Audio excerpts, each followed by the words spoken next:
En okinyi majaber tarik 23 janeno mar LTN kama bende koro sani endi antiere ka endi kod oboke adek, oboke nindo mar The Daily Nation ma endi ma bende wabro mi kata wabolumu ni weche mantiere iye. Ayo antie kod oboke ka endi bende ma The Star, komachielo bende antie ka oboke ma The Standard ka koro weche mantiere iye ka endi te adwa mondo mi koro anyisi. Achako oboke nindo ma The Standard. Thor mar wach mantie kanyo ni Uhuru Raila allies surprise BBI move. Ma endi koro jogo kuma chiegni kod migosi Uhuru Kenyatta kod Raila Odinga sani endi koro okawo bende okang' no endo ma bende koro omako dho ji nono e weche go mag BBI. Kalore gi mondi kaindi en ni a new clamor by the House team populated by allies of Uhuru and Raila to amend the BBI bill has raised beat over what has been dubbed parliament ceremonial role. Yani kosa nidi koro gido mondo mi koro bende gigolo pachi kendo pachi gino mondo mi oketi chimag BBI. Tingeni sani endi BBI kano chopo mane od bura ma Senate.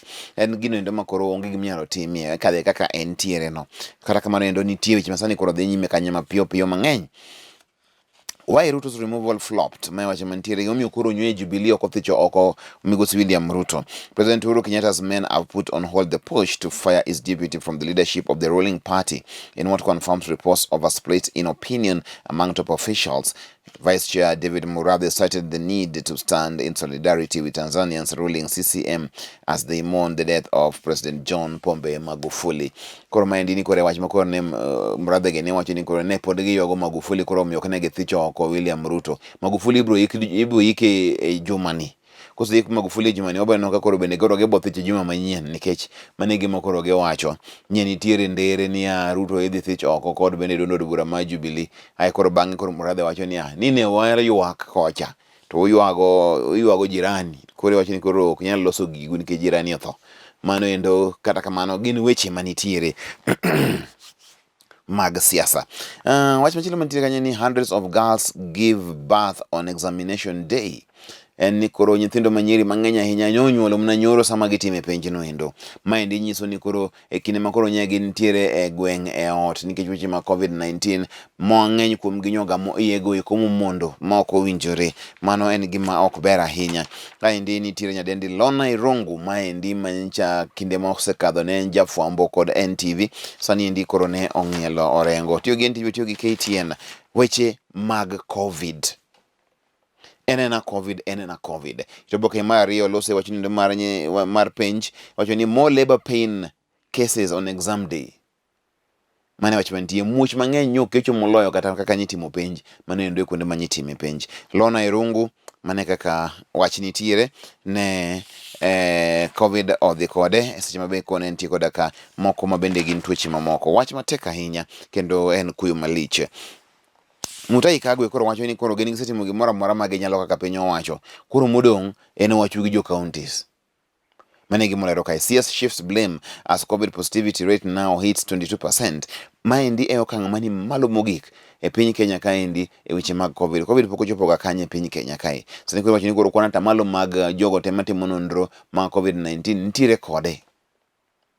Omiyo wameduru mna tang' en kama tang' iringe dhie onge en mana luwo gigo ma inyalo luwo. Wach machielo nitie ni most counties ill equipped to battle COVID-19 in third wave of viral attack. Mae wach mantiere kaendi ni counties mang'eny ahinya ok nyal tiyo tich mar COVID-19 okang' ne mar adek makoro donjo makoro tek malich ni endi. En gima tek ahinya. Ka wadhi nyime any UDA losses in by-elections jolt Ruto's 2022 game plan. Mane wach mantie kanyo ni koro wechego eko mag ni UDA koro lo mago eko yiero matindo manye timo sani koro keto okangego eko mag William Ruto mag bedo jatend piny owacho akere kike. Why Ruto hosta was delayed inyalo somo ito oboke ni mar 10 ing'e gimomiyo koro ne ok othich oko Ruto. Deputy governor mano endo Makericho iko odiochieng' ni ma kawuono. Susan Kikwai ibro iko odiochieng' ni ma kawuono bang' ko bende koro COVID noselal kode mano endo e odira mane wawuoke ni. En kinde matek ahinya kod ji. Sama bende koro ito oboke mar 12 jotelo mopogore opogore ma e hosi mar Afrika nyopo ahinya ka gitimo neno mar John Pombe Magufuli kaka ng'ano endo mancha ne en jago magoyo tich kendo ok tugi. Ka wadhi nyime pa josomo kod jondiko ni kanyo neno ka nitie nyaka bende report mang'eny kanyo mag Farm Kenya. Koro Wach machielo mantie kama koro mana mag counties minyalo somo kanyo to oboke ni map 2 3 nyaka ichopi to oboke ni map 2 6. Mano e ler mantiere kanyo endo. Ka koro abiro e weche mag tuke ka wang'iyane to koro en ang'o mantiere e weche mag tuke en down and out ma wach mantiere how Leicester ousted Manchester United to join Chelsea in semis. Ane ler mantiere Manchester ka koro nyosego kore kamuok to koro sani ndi koro Ole Gunnar Solskjaer ma jata kweth margi wacho ni Thursday night in Milan took a lot out of us. Today we didn't have the extra zip, we just didn't have enough against a good team. Mane kaka koro nowacho bang' ka koro osego kore goyo chikamuok. Mano e kaka samoro betga e weche mag adhula. The Star wach mantie The Star kaendi COVID vaccine scam, rogue staff sell jobs. Health CS Mutahi Kagwe says private facilities are most affected in queue jumping. Ma wach mantiere ni koro kata COVID vaccine makoro biro ni Kenya kaendi akia ni nyalo kony nang'o. Kata vaccine makoro ji osechako kwale use ne jogo manyalo. Koro jo siasa kanyakla gi joma bende timo ohala ka gi kacha ema sani koro in gadi ami COVID vaccine. Tumagi kwenye kile mara mondo mikoro kwenye Kenya. Businessmen, politicians have found a way to receive vaccine early. Mane wach mantiere kanyo eno kati tipo kaendi mar Uhuru Kenyatta kakoro nye odhi gwenge eko mag Tanzania Dodoma kucha kakoro ogo riti manendo mogik ne Dr. John Pombe Magufuli. Mane ler mantiere kanyo endo. So mane kaka sani ndi koro ji kwalo mago magin Kenya wave mokwongo mar COVID nche ne wan gi komesa Kemsa scandal. Kemsa scandal ne dhano ng'ato kadha oko in ikadho idhi kure ni adhi muna mwelo ka bi mondo wami tenda tire dhi tenda mar milion kata gi midhi omo be kia to in osemi tenda dhi adhi ikel wabeno kaka oboloso wach to mi tenda mar millions of shillings. Sani koro vaccine mano biro ni endi kara mondo mikoro miyo tiye gi chenro manitiere jomako koro luoro kendo lidho jogo kuma tiyo kod piny owacho sani ndi koro ong'ad omenda mabalang' magiyudo kata mago iko magin allowances. Sani koro ok giyude kaka nye giyude no endo miyo koro ikre uru mar tweyo kanda omenda koro odwok chien. Why Uhuru blocked Ruto ouster from Jubilee inyalo somo mano endo. MC forced to rescind its proposal to have Deputy Est as Deputy Party Leader. Mane wach mantiere so manito boko endo mara uchiel ibodo mathoth mar weche gi kuma ntikanya. Raila's fresh headache over ODM elections ahead of 2022. Nokaide kosipna Luka wicho ndiko ka wach ni Raila nigi wich bara ahinya ka ginyalo loso weche go kuma dundo bura mar ODM kara koro gikre ne higa mar 2022. Sonko fit to stand trial says KNH. Mane wach mantiere sani koro Sonko ne beni koro dhi nyime koda ka buche mano endo mantiere doho mano ler mantiere kanyo. Ex-Kisumu Speaker Olo wanted for skipping court. A warrant of arrest has been issued against former Kisumu County Assembly Speaker Onyango Olo. County Anti-Corruption Magistrate Douglas Ogoti issued the warrant after Olo failed to appear in court for mention of the 4.1 billion Lake Basin Development Authority mall fraud. Onyango Olo ridwaro osegolne Samath mano endo mar mak wach malicha ahinya. UN predicts COVID to worsen in Kenya. Koro mae ndiye wach matek ahinya ka. United Nations wacho ni koro wach ma COVID e Kenya ka bedo matek ahinya. Omiyo pod nyaka watem nyaka wawuog oko watim gimoro amora manyalre mar mondo mi kik weche gi chop kama bende bro yudo wae. And meteorological body says human behavior, government regulations and various mutations remain key drivers. Mane wach mantiere kanyo endo. En gima tek ahinya. Kaka obende obet yono endo mar tang. Mar ariyo piny owacho gi ma bende chike ma piny owacho golo ok luw kaka dwarre te bende koro ing'eni kutegi onge kore kinyo lokre ma sani wane wave mar adek waken mar ang'wen bro wachre nang'o.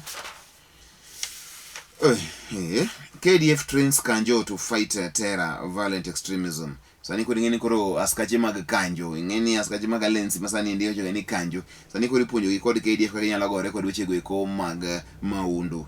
Sani koro Kanjo biro bedo joma tek maka koro itugo kod Kanjo to Kanjo bari ndasi kawa dhi nyime ano kisani secha rumo kaendi oboke gi kawuono mit manade ni.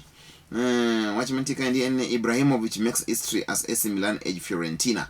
Mane wach mantie kanyo ka en kod igni madhi 40 sani koro omedo loyo ne tim nendo mar Milan mano endo en Ibrahimovic jomong'e luonge ni Ibra. Mane wach mantiere kanyo endo mondo mi aluwo mane gino mantiere the Daily Nation. Civil servants face pay cuts in July. Ngakore wach mantiere ni koro kitiyo ne piny owacho malang' ma iyudo ma bende samoro imiyi kaka allowances ok idhi yude kaka isebedo ka iyude. Impeachment, 5 MPs could seal Ruto's fate. Mind inyalo somo ing'eni to koro Ruto inyalo thiche nadi magi wach mantie. Ex Nation FM presenter takes final bow. Lona Irungu RIP. My wach mantiere. I was diagnosed with lupus in my early 20s. I had my first kidney transplant in 1998. So far, I have had 3 other transplants. Otek jikadhe ngima matek ahinya kata kamano ndo en mana kwe kende mwaketo. So mani to boke ni mara ng'weni en to koro inyalo thich oko William Ruto nadi.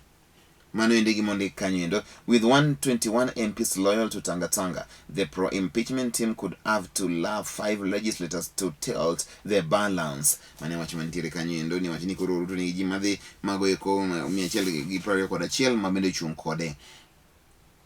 Boke gigolo gik mopogore opogore. Ruto Jubilee Oster is a done deal. Manaka Kambrade Wache. Uru reportedly holds the card of the fate of his estranged deputy following the October 2020 decision.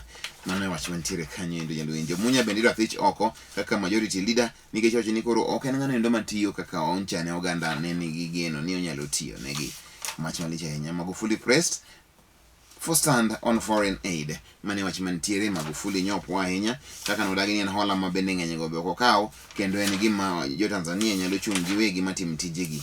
Mano ler masani koro ni kanyo kwa josomo kod jondiko ano kaka katun oket kaendi maendi en katun no kaendi ka jouda koro gi oting'gi e wheelbarrow kaendi maratong baraza digital baraza genika to Ruto koro temo mar mondo mi koro otug tie wheelbarrow mondo odhi to wheelbarrow tiende en square ok oluorre koro ok nyal ringo gima square ni ok nyal ringo koro itemo mondo mi olose mondo ringi pa josomo kod jondiko nitie tipo kaendi mar Raila Amolo Odinga higa mar 1983 sama bende koro ne Raila ne odonjine kod manendo temo loko piny owacho mar mane en Moi maendi nyalo no pichano kaka en gi wuon gi kaendi Jaramogi Odinga Mose ko ae jela wach maliche jomoko osethagre mang'eny 1983 ng'ato ne entie jela onge wach ka wadhi nyime en mani koro sanindi gor mayako galo nyothi cho oko bid ko Mbappe 3-1 mano en wach maber sama bende koro Mo Salah mar Egypt kanyakla kod El Neni magi ekigin jo Pharaohs mag donjo kawuono e piny Kenya kaendi omekore no Mo Salah chieng' tich ang'wen sama koro Harambee Stars biro rakre kod Egypt ibone no Mo Salah achiel kachiel mano endo en jatugo masulu ahinya e team mar Liverpool. The Reds, you will never walk alone. Mano ema achopo godo e giko ma chenro mar nonro mar Oboke janeno mar LTN koro kamodong en kari inyalo ng'iyo inyalo winjo inyalo no kaka inyalo bet nyinga en Nick Okello.